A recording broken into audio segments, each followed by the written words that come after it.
সম্মানিত আশেকে রাসূলেরা, আপনারা সকলেই আমার সালাম গ্রহণ করুন।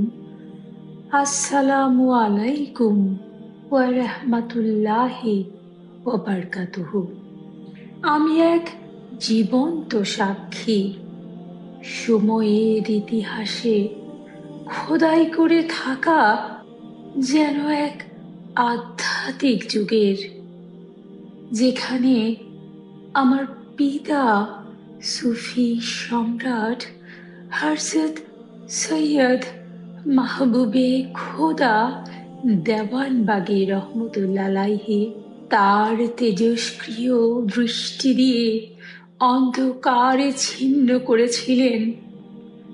আর আমার মা, আমার গর্ভধারিণী মা, জগৎ মাতা কুতুবুল আকতাব খাতুনে জান্নাত হযরত সৈয়দা হামিদা বেগম দয়াল মা রহমতুল্লাহ আলাইহা ভালোবাসার পরম সুধায় সেই দীপ্তিকে কোমল করেছিলেন।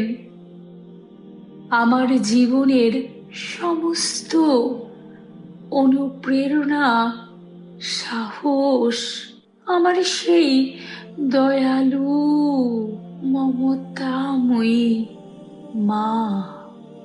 আর আমার জীবনের সত্য প্রকাশের চেতনা, অন্যায়ের বিরুদ্ধে, কুলসতার বিরুদ্ধে রুখে দাঁড়ানোর সংগ্রামী মন, দুরন্ত সাহস আমি পেয়েছি আমার জন্মদাতা পিতা, বীর মুক্তিযোদ্ধা সুফি সম্রাট হযরত মাহবুবে খোদা দেওয়ানবাগী রহমতুল্লাহ আলাইহির কাছ থেকে।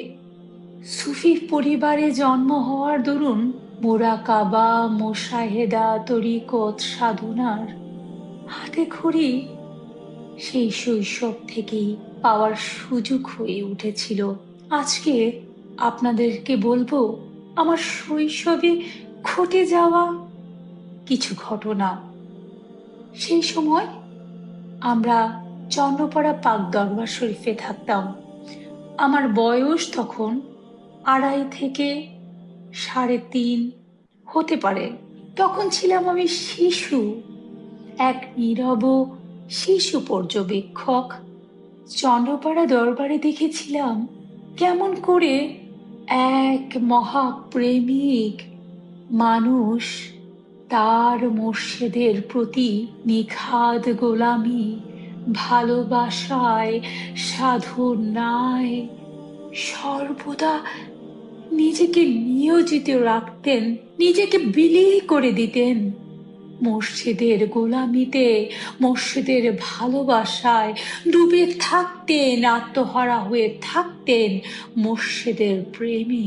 তিনি তো আর কেউ নন, তিনি আমার পিতা সুফি সম্রাট হযরত মাহবুবে খোদা দেওয়ানবাগী।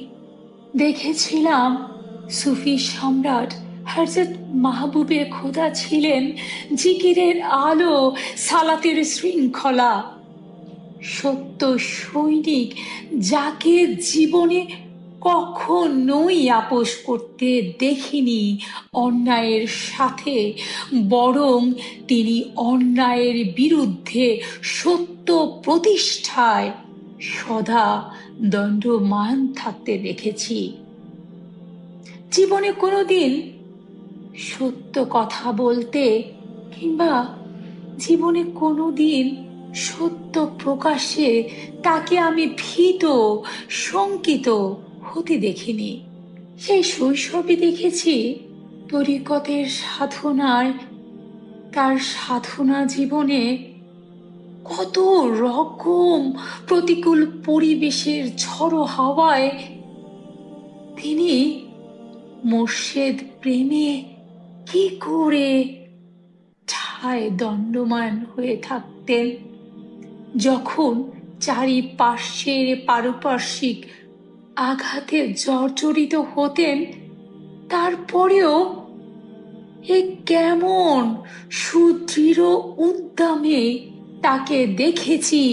তার ভেতর থেকে এসেছে স্পৃহা, মোর্শেদের প্রতি প্রেম, এবং সেই মহাপ্রেমে বিলীন হবার এক জ্বলন্ত অভিযাত্রার পথিক ছিলেন আমার মহান মোর্শেদ সুফি সম্রাট হযরত মাহবুবে খোদা দেওয়ানবাগী।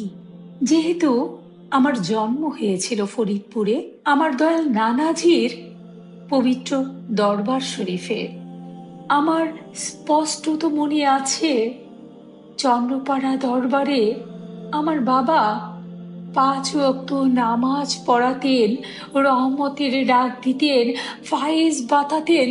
সকল ধর্মীয় কাজগুলো তিনি নিজেই পরিচালনা করতেন। দরবারের বিভিন্ন ধর্মীয় অনুষ্ঠান পরিচালনা করতেন। দরবারের বিভিন্ন ধরনের নির্মাণ কাজ নিজে হাতে করেছেন। আবারও রাতের বেলায় সারা রাত জেগে জেগে তার মোর্শেদের প্রশংসা সম্মান তুলে ধরে বিভিন্ন লেখা লিখতেন। বিভিন্ন পত্র পত্রিকার লেখাগুলো রাত জেগে জেগে লিখতেন। আমার দয়াল নানাজি জামানার মোজাদ্দেদ, তার কাছে আসলে মানুষ উপকার পেত। আমার বাবাকে দেখতাম শৈশবে আমার নানাজির দরবারের ঘটে যাওয়া বিভিন্ন অলৌকিক ঘটনাগুলো পত্র পত্রিকায় লিখতেন। বিভিন্ন মাহফিলে স্বীয় মোর্শেদ ইমাম শাহ চন্দ্রপুরী সম্পর্কে তিনি আলোচনা করতেন। ইমাম শাহ চন্দ্রপুরী রহমতুল্লাহ আলাই যে কত বড় মাপের মহামানব ছিলেন, আশেপাশের মানুষ ওই সময় তাকে চিনতেন না। আমার বাবা সব সময় চাইতেন তার মহান মসজিদকে মানুষ চিনুক, জানুক। তার কদমে এসে মানুষ সত্য পথের আলোক বর্তিকা হৃদয়ে ধারণ করে আলোকিত মানুষে পরিণত হোক।